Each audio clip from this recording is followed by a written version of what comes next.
And welcome to another episode of Zov's Takes. I'm Zov, and we are watching what has become a flat out showdown between Donald Trump and Vladimir Putin. Trump came into office thinking, I can make peace with this guy. I'll be the one to end Ukraine-Russia war. But that moment never came. Time and again, Trump thought he was close to peace, and it didn't materialize. He told this story to the press the other day, how he got off the phone with Putin after this long conversation, and he thought they were moving towards peace. And then he turned on the TV and saw that Russia had bombed another nursing home.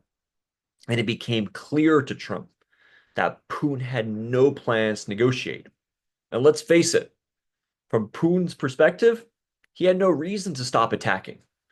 Ukraine is not as strong as Russia, and the help Ukraine had been getting wasn't enough.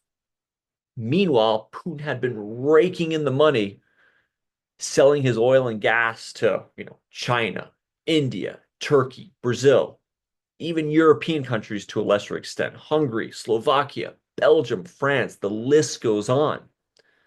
That's why Putin wasn't listening to anybody. Now, pressure's been turned up. Trump is backing a massive military aid plan. Ukraine is going to get new American weapons bought by European allies. First off, Patriots and more air defense weapons. This is going to protect Ukrainian civilians. Second, long-range missiles to strike Russia inside their airfields, military facilities, even drone factories. And finally, artillery shells to stop Russian advances. Ukraine's getting heavy duty firepower.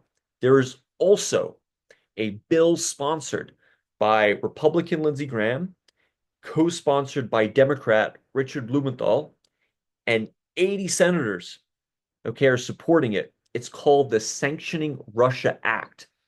And what it does, it gives the US president, Trump or anyone, the power to issue secondary sanctions on any country that buys oil and gas from Russia. So think about it. It's normal to sanction or embargo a country that is at war. But by putting a sanction on all those countries for buying from Russia, that's a big step. So this isn't just about America slash Europe helping Ukraine against Russia anymore. You now have a power play between two men. Putin has tied his legacy to this war, and Trump wants to be the guy who ends it. And trust me, Trump wants all the credit and glory that goes with that. Let's see what happens. Enjoy your Wednesday, and I'll talk to you again soon.